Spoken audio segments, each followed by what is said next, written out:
Assalamualaikum warahmatullahi wabarakatuh. Perkenalkan, nama saya Esa De Arinda dari kelas MPI 3C. Di sini saya akan memenuhi tugas ujian akhir semester mata kuliah manajemen peserta didik.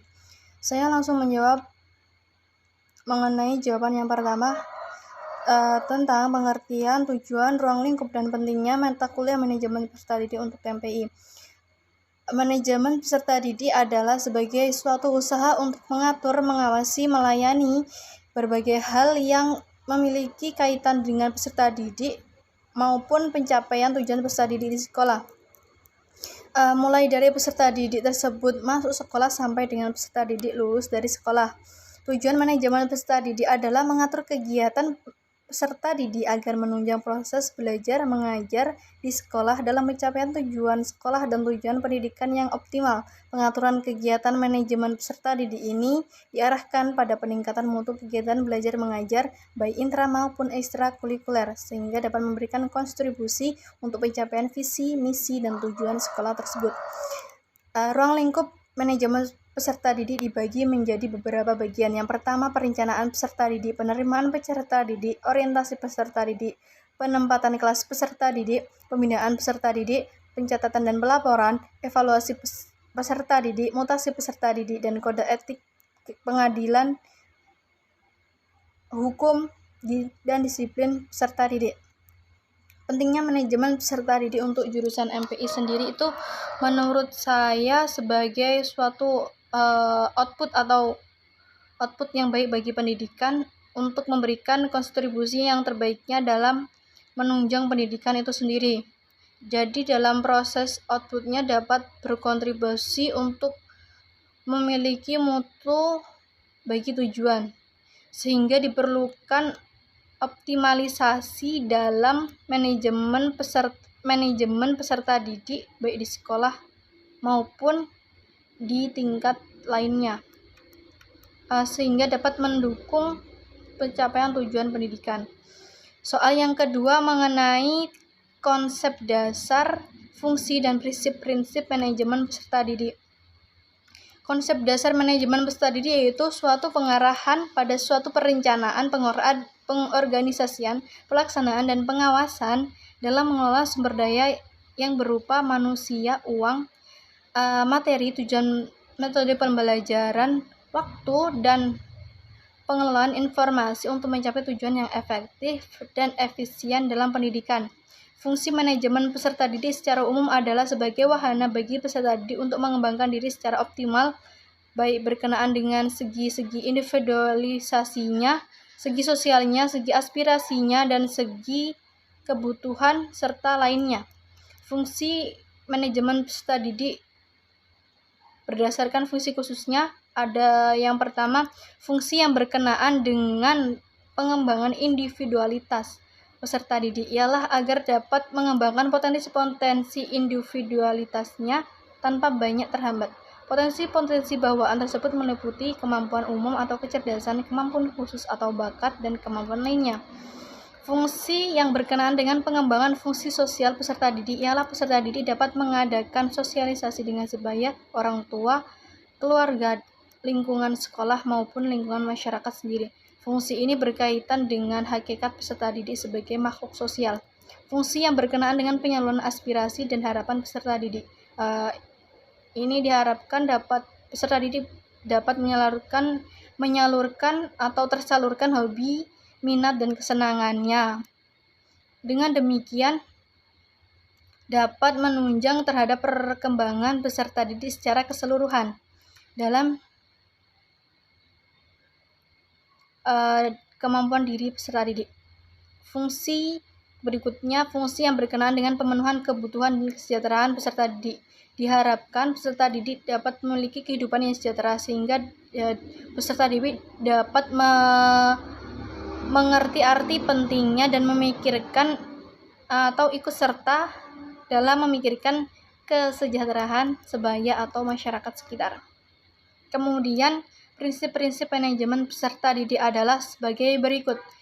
Prinsip yang pertama yaitu prinsip keseluruhan. Manajemen peserta didik dipandang sebagai bagian dari keseluruhan manajemen sekolah. Oleh karena itu, ia harus mempunyai tujuan yang sama dan atau mendukung terhadap tujuan manajemen secara keseluruhan. Ambisi sektoral manajemen peserta didik tidak ditempatkan dalam rangka manajemen sekolah. Ia tidak boleh ditempatkan di luar sekolah manajemen peserta didik atau manajemen sekolah. Kemudian prinsip misi. Segala bentuk kegiatan manajemen peserta didik haruslah mengemban misi pendidikan dalam rangka mendidik para peserta didik. Segala bentuk kegiatan baik ringan berat yang tidak disukai maupun yang disukai peserta didik haruslah diarahkan untuk mendidik peserta didik dapat meningkatkan, bukan untuk lainnya. Kemudian prinsip mempersatukan. Prinsip ini dilakukan dari kegiatan-kegiatan manajemen peserta didik haruslah diupayakan untuk mempersatukan peserta didik yang mempunyai latar belakang dan perbedaan dari segi yang berbeda. Dari perbedaan-perbedaan peserta didik yang ada, diharapkan atau dapat diarahkan tidak munculnya konflik atau kesenjangan, melainkan dapat mempersatukan sehingga memunculkan sifat atau saling kebutuhan dan ketergantungan serta memahami dan saling menghargai antara satu sama lain. Kemudian prinsip pengaturan. Prinsip pengaturan ini dalam kegiatan manajemen peserta didik haruslah dipandang sebagai upaya pengaturan terhadap bimbingan peserta didik.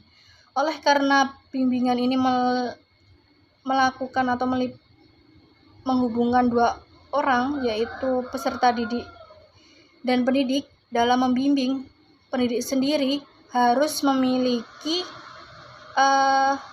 minat dalam mengemban suatu pendidikan, sehingga tidak ada keengganan peserta didik untuk mengikuti bimbingan. Kemudian prinsip kemandirian. Dari kegiatan manajemen peserta didik haruslah mendorong dan memacu untuk peserta didik memiliki kemandirian.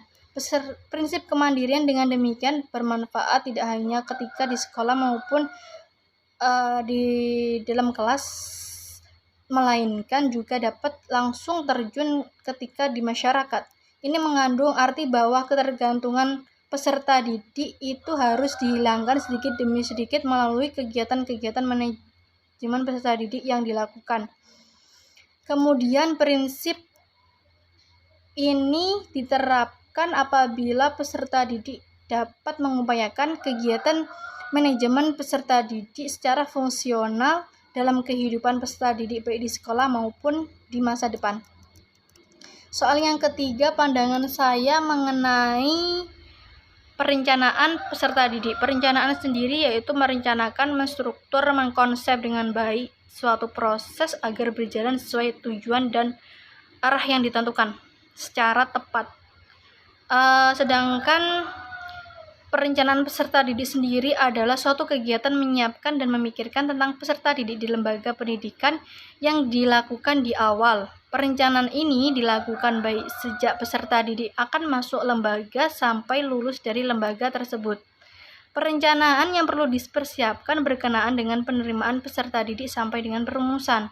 Langkah-langkahnya sebagai berikut: perkiraan, rumusan tujuan, penyusunan program, penjadwalan, dan pembiayaan. Kemudian soal yang keempat mengenai pandangan terkait penerimaan peserta didik ditinjau dari sistem promosi, seleksi, dan zonasi. Yang pertama, sistem promosi. Maksudnya menggunakan sistem promosi ini tidak ada atau peserta didik tidak melakukan seleksi apapun. Mereka yang mendaftar sebagai calon peserta didik baru di suatu lembaga bisa diterima begitu saja tanpa syarat seleksi tertentu. Jadi hanya menitik beratkan pada promosi atau pencarian siswa baru. Kemudian ini jadi merupakan pemicu untuk peserta didik tidak ada penolakan. Biasanya sistem promosi ini dilakukan secara umum di sekolah-sekolah yang memiliki pendaftaran yang kurang dari jatah atau daya tampung yang masih berlebih dari yang telah ditentukan.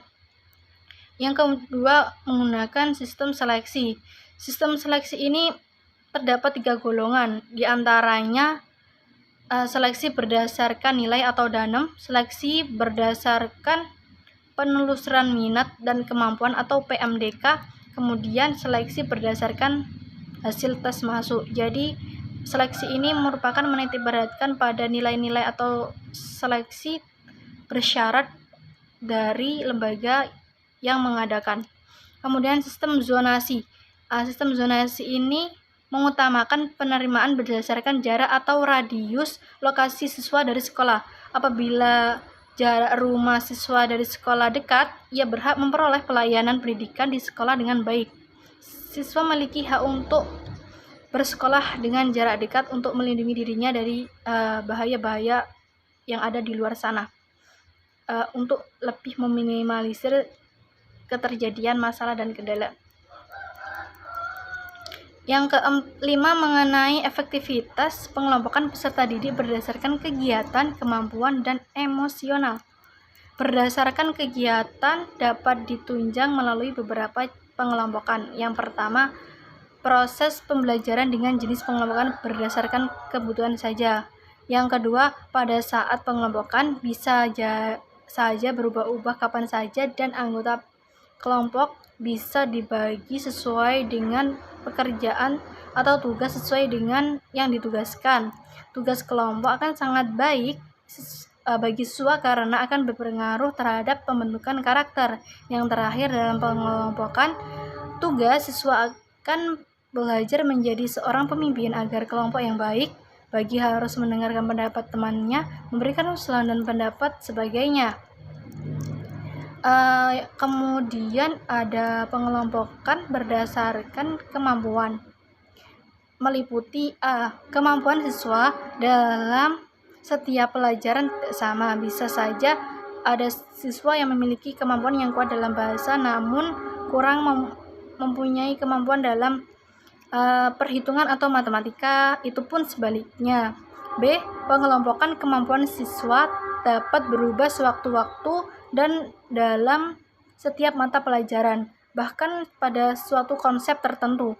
Akan mudah bagi seorang guru apabila memiliki kemampuan yang sama untuk peserta didik yang sama berada di meja atau kursi yang sama. Yang C. Guru dapat memotivasi dan menjelaskan materi secara bersamaan. Kemudian guru melakukan berkeliling untuk melihat sejauh mana perkembangan kemampuan setiap siswa. Yang terakhir, pengelompokan berdasarkan sosial emosional. Menurut saya ini sangat penting, meliputi aspek emosional peserta didik, ditunjang dari beberapa faktor. Yang pertama, tidak semua siswa memiliki kematangan emosional yang sama, sifatnya pun berbeda.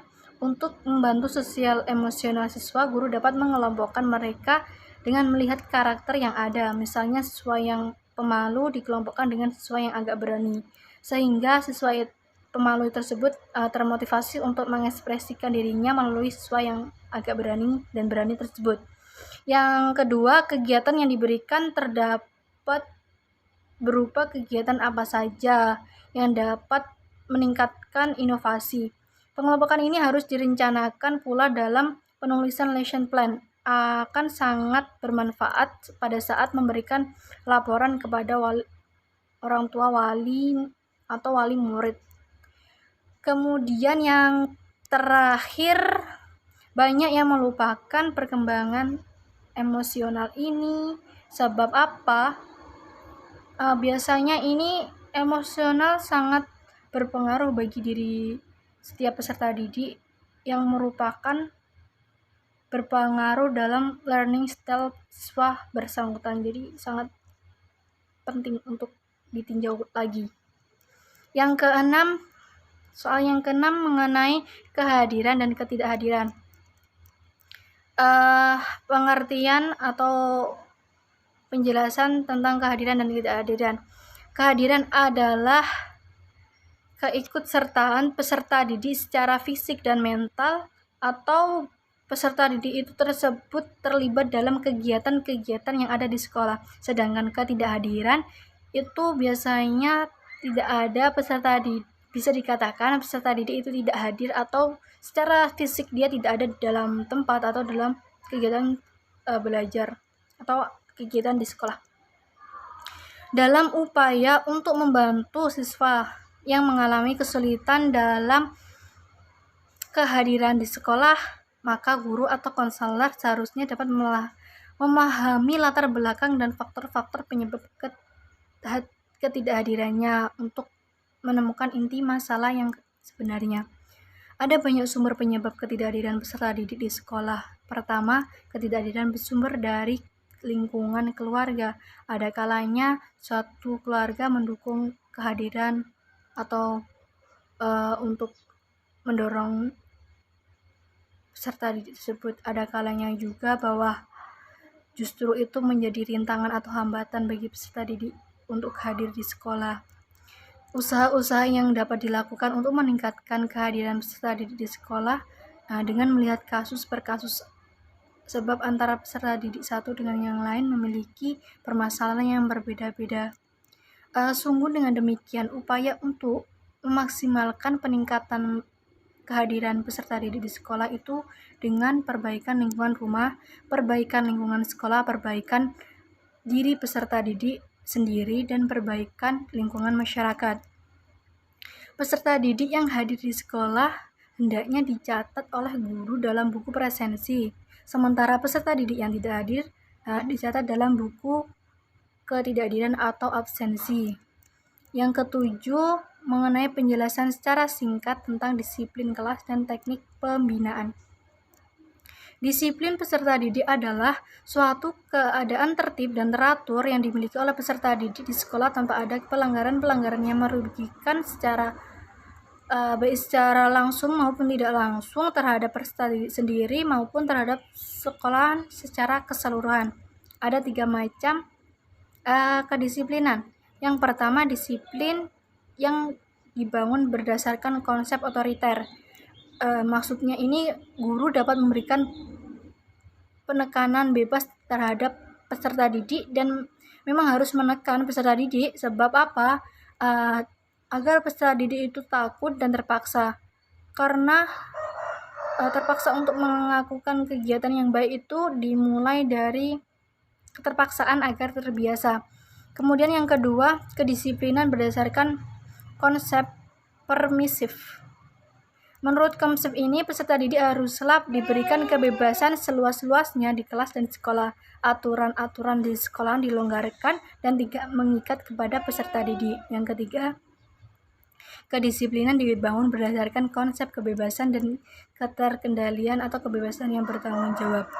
Dengan demikian, memberikan kebebasan seluas-luasnya kepada peserta didik untuk berbuat apa saja tetapi ada konsekuensi dan tanggung jawab sendiri. Teknik pembinaan, di antaranya teknik extra control merupakan suatu teknik yang mana disiplin peserta didik haruslah dikendalikan di luar peserta didik. Peserta didik di dalam kelas terus diawasi dan dikontrol agar tidak terbawa kegiatan-kegiatan yang kurang baik atau kegiatan yang tidak produktif. Kemudian teknik internal control merupakan mengusahakan peserta didik agar dapat mendisiplinkan diri sendiri atau mawas diri. Dalam teknik ini, pendidik sadar dan mawas diri serta berusaha mendisiplinkan diri. Yang terakhir, teknik komparatif control ini memiliki hubungan antara guru dengan siswa yang memiliki perjanjian atau hubungan yang sangat erat untuk menciptakan suatu kedisiplinan secara bersama-sama, sehingga dapat saling bekerja sama dan menegakkan kedisiplinan tersebut. Yang soal ke-8, cara pengelompokan yang baik dalam manajemen pendidikan peserta didik sehingga penyelenggarakan pendidikan bisa bermutu sesuai dengan tujuan yang diinginkan. Menurut saya, pengelompokan ini harus dibentuk agar dapat memiliki tujuan yang bermutu. Maksudnya, pengelompokan yang baik dalam manajemen peserta didik harus diselenggarakan berdasarkan pengelompokan yang sesuai dengan lembaga. Contohnya, pengelompokan belajar berdasarkan kelas sesuai dengan daya tampung, pengelompokan berdasarkan studi atau penjurusan, pengelompokan berdasarkan nilai per mata pelajaran, pengelompokan berdasarkan spesialis kejuruan, pengelompokan berdasarkan SKS, pengelompokan berdasarkan kemampuan peserta didik, dan pengelompokan berdasarkan minat dari peserta didik. Dengan adanya beberapa pengelompokan tersebut, diharapkan peserta didik untuk menyesuaikan diri dengan kelompok belajarnya agar tujuan pembelajaran tersebut berjalan dengan lancar, sehingga kita atau lembaga dapat meningkatkan mutu pendidikan sesuai dengan tujuan yang diinginkan. Soal yang ke-9 mengenai penjelasan atau masalah manajemen peserta didik di lapangan ditinjau dari sistem zonasi, pengelompokan peserta didik, dan macam-macam kenaikan kelas. Terkait masalah ini, menurut saya manajemen peserta didik yang dapat ditinjau dari zonasi di lapangan itu sangat menjadi perbincangan di masyarakat. Sebab apa? Padahal kebijakan ini memiliki tujuan yang jelas, yaitu untuk pemerataan dan dari segi peningkatan pendidikan bagi masyarakat tanpa membedakan dari segi latar belakang ataupun yang lain, tetapi semua tetap harus berdasarkan prosedur, ketentuan, dan peraturan yang ditetapkan oleh pemerintah sendiri. Sedangkan masalah pengelompokan peserta didik itu juga penting. Sebab apa?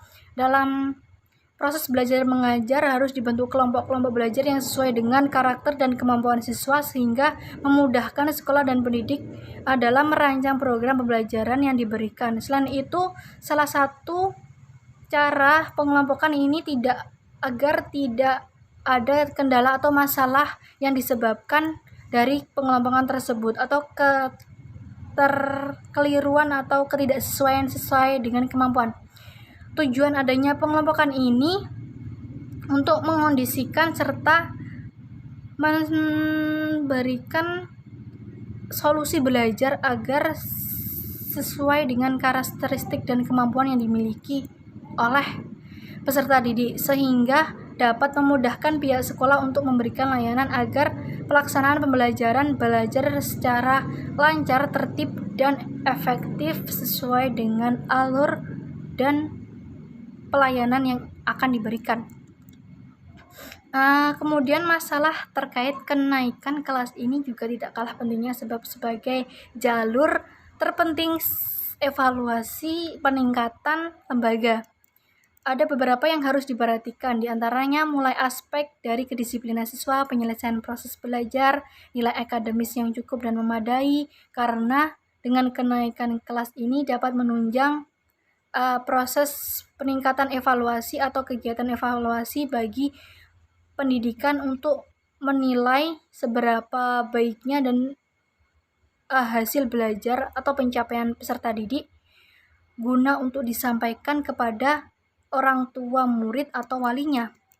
Yang ke-10, abstrak mengenai manajemen peserta didik. Saya mengambil analisis judul skripsi tentang kolerasi antara peserta didik dan kedisiplinan peserta didik di pesantren modern Al-Furqon Banjarmasin, atau biasa ada di Ponorogo, di itu Bondowoso juga ada, tapi saya mengambil di Banjarmasin. Kemudian fokus penelitian ini ada 2 fokus. Yang pertama mengenai manajemen peserta didik sendiri di pondok, kemudian kedisiplinan, yang meliputi yang pertama, sejauh mana manajemen peserta didik di pondok pesantren modern Al-Furqon. Fokus penelitian pada analisis kebutuhan peserta didik, rekrutmen peserta didik, terus kemudian seleksi peserta didik, orientasi peserta didik baru, penempatan atau pengelompokan peserta didik baru, pembinaan dan pengembangan peserta didik, pencatatan atau pelaporan peserta didik, yang terakhir kelulusan dan alumni. Kemudian yang kedua, kedisiplinan dari peserta didik. Fokus penelitian meliputi disiplin waktu, disiplin menegakkan peraturan atau aturan, dan disiplin sikap, serta untuk mengetahui apakah ada kolerasi yang signifikan antara manajemen peserta didik terhadap kedisiplinan peserta didik pondok pesantren Al-Furqon tersebut. Hasil dari penelitian ini berdasarkan hasil analisis data dapat diperoleh bahwa nilai variabel manajemen peserta didik paling dominan masuk dalam kategori tinggi. Kemudian dalam variabel kedisiplinan peserta didik itu mendapat nilai yang dominan dan dalam kategori tinggi juga.